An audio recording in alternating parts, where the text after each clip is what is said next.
ನಮಸ್ಕಾರ, first tube ನ ಮತ್ತೊಂದು ವಿಡಿಯೋಗೆ ಸ್ವಾಗತ. ತಮಿಳುನಾಡಿನ ಕರೂರಿನಲ್ಲಿ ನಡೆದ ಒಂದು ಘೋರಾತಿ ಘೋರ ದುರಂತ ಇಡೀ ದೇಶವನ್ನೇ ಬೆಚ್ಚಿ ಬೀಳಿಸಿದೆ. ತಮಿಳುನಾಡಿನ ಜನಪ್ರಿಯ ನಟ ಮತ್ತು ರಾಜಕಾರಣಿ ದಳಪತಿ ವಿಜಯ್ನ ಟಿವಿಕೆ ಪಕ್ಷದ ರ್ಯಾಲಿಯ ಸಂದರ್ಭದಲ್ಲಿ ಸಂಭವಿಸಿದ ಈ ಘಟನೆಯಿಂದಾಗಿ 39 ಮಂದಿ ಸಾವನ್ನಪ್ಪಿದ್ದಾರೆ. 100ಕ್ಕೂ ಹೆಚ್ಚು ಮಂದಿ ಗಂಭೀರವಾಗಿ ಗಾಯಗೊಂಡಿದ್ದು 30 ರಿಂದ 35 ಜನರ ಸ್ಥಿತಿ ತೀರಾ ಗಂಭೀರವಾಗಿದೆ. ಈ ದುರಂತದ ವಾತಾವರಣವು ಸ್ಮಶಾನದಂತೆ ಆಗ್ಬಿಟ್ಟಿದೆ. ಎಲ್ಲೆಡೆ ಕಣ್ಣೀರು, ಆಕ್ರಂದನ ಮತ್ತು ಕುಟುಂಬವನ್ನ ಕಳೆದುಕೊಂಡವರ ನೋವಿನ ದೃಶ್ಯಗಳೇ ಕಾಣ್ತಾ ಇದೆ. ಹಾಗಾದ್ರೆ ಈ ದುರಂತ ಪ್ರೀ ಪ್ಲಾನ್ಡ್ ಆಗಿತ್ತ? ವಿಜಯ್ ಬರೋ ಟೈಮ್ ನಲ್ಲೇ ಕರೆಂಟ್ ಕಟ್ ಮಾಡಿದ್ದು ಯಾರು? ವಿಜಯ್ ಮೈಕ್ ಆಫ್ ಮಾಡಿದ್ದು ಯಾಕೆ? ಇದ್ರ ಹಿಂದೆ ಇರೋದು ಯಾರು? ಈ ಪಿತೂರಿ ಮಾಡಿದ್ದು ಯಾಕೆ? ಈ ಎಲ್ಲಾ ವಿಚಾರವನ್ನ ಈ ವಿಡಿಯೋದಲ್ಲಿ ನೋಡೋಣ.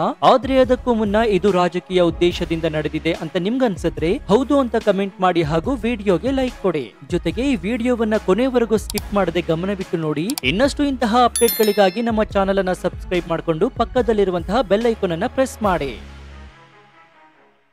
ತಮಿಳುನಾಡಿನ ಕರೂರಿನಲ್ಲಿ ಸೆಪ್ಟೆಂಬರ್ 27, 2025ರಂದು ಟಿವಿಕೆ ಪಕ್ಷದ ರ್ಯಾಲಿಯ ಸಂದರ್ಭದಲ್ಲಿ ಈ ಘನಘೋರ ದುರಂತ ಸಂಭವಿಸಿದೆ. ವಿಜಯ್ ತಮಿಳುನಾಡಿನ ಜನಪ್ರಿಯ ನಟ ಹಾಗೂ ರಾಜಕಾರಣಿಯಾಗಿ ಉದಯಿಸ್ತಾ ಇರುವಂತಹ ವ್ಯಕ್ತಿಯಾಗಿದ್ದಾರೆ. ಅವರ ಟಿವಿಕೆ ಪಕ್ಷವು 2024ರಲ್ಲಿ ಸ್ಥಾಪನೆಯಾಗಿದ್ದು 2026ರ ವಿಧಾನಸಭೆ ಚುನಾವಣೆಗೆ ಸಿದ್ಧತೆ ನಡೆಸ್ತಾ ಇದೆ. ಈ ರ್ಯಾಲಿಯು ವಿಜಯ್ನ ರಾಜಕೀಯ ಪ್ರಚಾರದ ಒಂದು ಭಾಗವಾಗಿತ್ತು.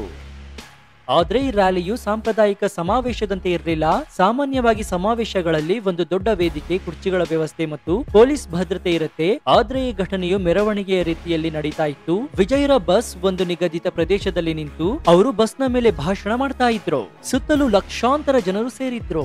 ಈ ಜನಸಂದಣಿಯಲ್ಲಿ ಪುರುಷರು, ಮಹಿಳೆಯರು ಮತ್ತು ಮಕ್ಕಳು ಸೇರಿದ್ರು. ವಿಶೇಷವಾಗಿ ವಿಜಯರ ಜನಪ್ರಿಯತೆಯಿಂದಾಗಿ ಅತಿ ದೊಡ್ಡ ಸಂಖ್ಯೆಯ ಮಹಿಳಾ ಅಭಿಮಾನಿಗಳು ಕೂಡ ಇದ್ರು.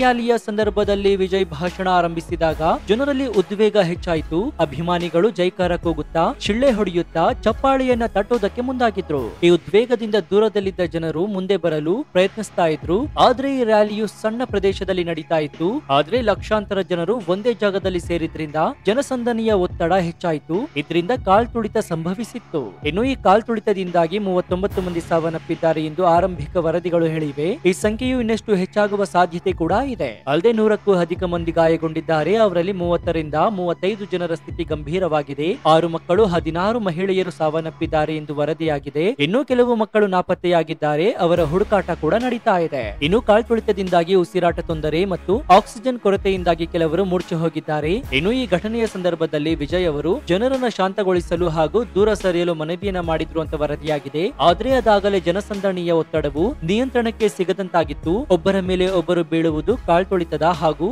ಆಕ್ರಂದನ ಶುರುವಾಗಿತ್ತು. ಇನ್ನು ಈ ದೃಶ್ಯವು ಸ್ಮಶಾನದಂತೆ ಭೀಕರವಾಗಿತ್ತು ಅಂತ ಪ್ರತ್ಯಕ್ಷದರ್ಶಿಗಳು ಹೇಳ್ತಾರೆ. ಇನ್ನು ಕಾಲ್ತುಳಿತದಲ್ಲಿ ಮೃತಪಟ್ಟವರ ಕುಟುಂಬಕ್ಕೆ ಇದೀಗ ವಿಜಯ್ ಪರಿಹಾರವನ್ನ ಘೋಷಣೆ ಮಾಡಿದ್ದಾರೆ. ಕಾಲ್ತುಳಿತದಲ್ಲಿ ಸಾವನ್ನಪ್ಪಿದ 39 ಜನರ ಕುಟುಂಬಕ್ಕೆ ವಿಜಯ್ ಅವರು ತಲಾ 20 ಲಕ್ಷ ರೂಪಾಯಿ ಪರಿಹಾರವನ್ನ ಘೋಷಣೆ ಮಾಡಿದ್ದಾರೆ. ಇನ್ನು ದುರಂತದಲ್ಲಿ ಗಾಯಗೊಂಡ ಸುಮಾರು 100ಕ್ಕೂ ಹೆಚ್ಚು ಜನರಿಗೆ ತಮ್ಮ ಪಕ್ಷವು ತಲಾ 2 ಲಕ್ಷ ರೂಪಾಯಿಗಳನ್ನ ನೀಡಲಿದೆ ಅಂತ ಟಿವಿಕೆ ಮುಖ್ಯಸ್ಥ ವಿಜಯ್ ಅವರು ಹೇಳಿದ್ದಾರೆ. ಇನ್ನು ವಿಜಯ್ ಅವರ ರ್ಯಾಲಿಗೆ ಸುಮಾರು 10,000 ಜನರು ಸೇರಬಹುದು ಅಂತ ನಿರೀಕ್ಷಿಸಲಾಗಿತ್ತು. ಇಷ್ಟೇ ಜನರು ಸೇರುವುದಕ್ಕೆ ಪೊಲೀಸರಿಂದ ಅನುಮತಿ ಕೂಡ ಪಡೆದುಕೊಳ್ಳಲಾಗಿತ್ತು. ಆದ್ರೆ ಕಾರ್ಯಕ್ರಮ ಪ್ರಾರಂಭವಾಗುವುದಕ್ಕೂ ಮೊದಲೇ 30,000 ಜನ ರಸ್ತೆಯಲ್ಲಿ ಜಮಾಯಿಸಿದ್ರು. ಜನಸಮೂಹದ ಪ್ರಮಾಣ ಹೆಚ್ಚಾಗಿದ್ರಿಂದ ನಿಯಂತ್ರಣ ಕೈತಪ್ಪಿತ್ತು. ಇನ್ನು ವಿಜಯ್ ಅವರ ರ್ಯಾಲಿ ಮಧ್ಯಾಹ್ನ 12 ಗಂಟೆಗೆ ಆರಂಭವಾಗಬೇಕಾಗಿತ್ತು. ಆದ್ರೆ ವಿಜಯ್ ಸ್ಥಳಕ್ಕೆ ಆಗಮಿಸಿದಾಗ ಸಾಯಂಕಾಲ 6 ಗಂಟೆ ದಾಟಿತ್ತು. ಸುಮಾರು 6 ಗಂಟೆ ಕಾಲ ಜನದಟ್ಟಣೆಯಲ್ಲಿ ಹಾಗೂ ಬಿರು ಬಿಸಿಲಿನಲ್ಲಿ ನಿಂತಿದ್ದ ಜನರು ಬಸವಳಿಸಿ ಹೋಗಿದ್ರು. ಇದಷ್ಟೇ ಅಲ್ಲದೆ ಹಲವರ ಪ್ರಜ್ಞೆ ಕೂಡ ಕಳೆದುಕೊಂಡಿದ್ರು. ನಟ ಆಗಮಿಸ್ತಾ ಇದ್ದಂತೆ ಜನಸಂದಣಿಯಲ್ಲೊಂದು ಮಿಂಚಿನ ಸಂಚಾರವಾಗಿದ್ದು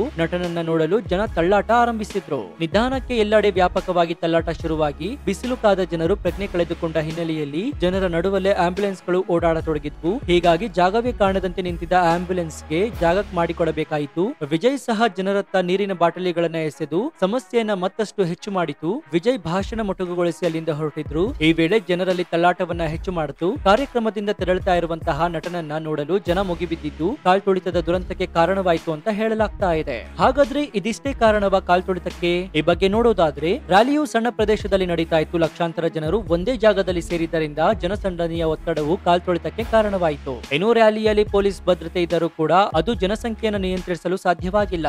ಇನ್ನು ಸ್ಥಳದಲ್ಲಿ ಒಂದೇ ಒಂದು ಆಂಬ್ಯುಲೆನ್ಸ್ ಅನ್ನ ಸೀಮಿತಗೊಳಿಸಲಾಗಿತ್ತು ಮತ್ತು ಅದು ಗಾಯಾಳುಗಳನ್ನ ಆಸ್ಪತ್ರೆಗೆ ಸಾಗಿಸಲು ಸಾಧ್ಯವಾಗಿರಲಿಲ್ಲ. ಇನ್ನು ರ್ಯಾಲಿಯನ್ನ ಮೆರವಣಿಗೆಯ ರೀತಿಯಲ್ಲಿ ಆಯೋಜಿಸಲಾಗಿತ್ತು. ಆದ್ರೆ ಕುರ್ಚಿಗಳ ವ್ಯವಸ್ಥೆ, ಜನರನ್ನ ನಿಯಂತ್ರಿಸುವ ವ್ಯವಸ್ಥೆ ಇರಲಿಲ್ಲ. ಜನರು ಎಲ್ಲೆಡೆ ನಿಂತುಕೊಂಡು ಗಾಯಗೊಂಡಿದ್ದರಿಂದ ನಿಯಂತ್ರಿತ ವಾತಾವರಣ ಇರಲಿಲ್ಲ.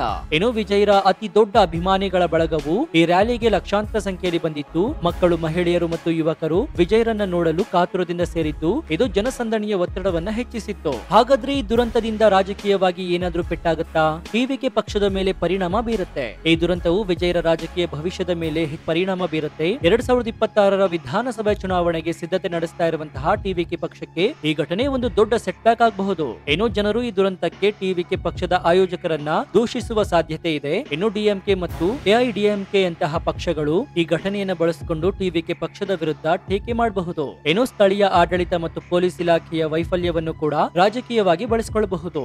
ಇನ್ನು ತಮಿಳುನಾಡಿನ ಸಿಎಂ ಸ್ಟಾಲಿನ್ ಪ್ರತಿಕ್ರಿಯಿಸಿದ್ದಾರೆ. ಮುಖ್ಯಮಂತ್ರಿ ಎಂಕೆ ಸ್ಟಾಲಿನ್ ಅವರು ಈ ಘಟನೆಗೆ ಸಂಬಂಧಿಸಿದಂತೆ ಟ್ವೀಟ್ ಮಾಡಿ ಕರೂರಿಗೆ ಭೇಟಿ ನೀಡುವುದಾಗಿ ಹೇಳಿದ್ರು. ಜೊತೆಗೆ ಈ ಬಗ್ಗೆ ತನಿಖೆ ನಡೆಸಲು ಆದೇಶಿಸಿದ್ದಾರೆ. ಹಾಗಾದ್ರೆ ಇಲ್ಲಿ ಯಾರದು ತಪ್ಪು? ಈ ದುರಂತಕ್ಕೆ ಯಾರನ್ನ ದೂಷಿಸಬೇಕು ಎಂಬ ಪ್ರಶ್ನೆ ಈಗ ಎಲ್ಲರ ಮನಸ್ಸಿನಲ್ಲಿ ಕಾಡ್ತಾ ಇದೆ. ರ್ಯಾಲಿಯನ್ನ ಸಣ್ಣ ಪ್ರದೇಶದಲ್ಲಿ ಆಯೋಜಿಸಿದ್ದು ವ್ಯವಸ್ಥಿತ ಯೋಜನೆಯ ಕೊರತೆ ಹಾಗೂ ಈ ದುರಂತಕ್ಕೆ ಕಾರಣವಾಗಿದ್ದು ಇದಕ್ಕೆ ನೇರ ಟಿವಿಕೆ ಪಕ್ಷದ ಆಯೋಜಕರು ಕಾರಣ ಅಂತ ಹೇಳಲಾಗ್ತಾ ಇದೆ. ಇನ್ನು ವಿಜಯ್ನ ಮೊದಲ ಸಮಾವೇಶದಲ್ಲಿ 8 ಲಕ್ಷ ಜನರು ಸೇರಿದ್ದರಿಂದ ಈ ರ್ಯಾಲಿಯಲ್ಲೂ ಕೂಡ ದೊಡ್ಡ ಜನಸಂದಣಿ ಆಗಬಹುದು ಅಂತ ಊಹಿಸಬೇಕಾಗಿತ್ತು. ಆದ್ರೆ ಭದ್ರತಾ ವ್ಯವಸ್ಥೆ ಮತ್ತು ಜನಸಂದಣಿ ನಿಯಂತ್ರಣಕ್ಕೆ ಸಾಕಷ್ಟು ಗಮನ ಹರಿಸಿರಲಿಲ್ಲ.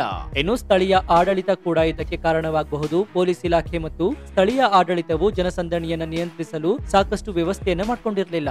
ಆಂಬ್ಯುಲೆನ್ಸ್ ಮತ್ತು ವೈದ್ಯಕೀಯ ವ್ಯವಸ್ಥೆಯ ಕೊರತೆಯಿಂದಾಗಿ ಗಾಯಾಳುಗಳನ್ನ ತಕ್ಷಣ ಆಸ್ಪತ್ರೆಗೆ ಸಾಗಿಸಲು ಸಾಧ್ಯವಾಗಿರಲಿಲ್ಲ. ಇನ್ನು ವಿಜಯ್ರ ಜನಪ್ರಿಯತೆಯಿಂದಾಗಿ ಜನರು ಅತಿ ಉತ್ಸಾಹಕದಿಂದ ಮತ್ತು ಮುಂದೆ ಬರಲು ಪ್ರಯತ್ನಿಸ್ತಾ ಇದ್ರು. ಇದು ಕಾಲ್ತುಳಿತಕ್ಕೆ ಕಾರಣವಾಗಿದೆ.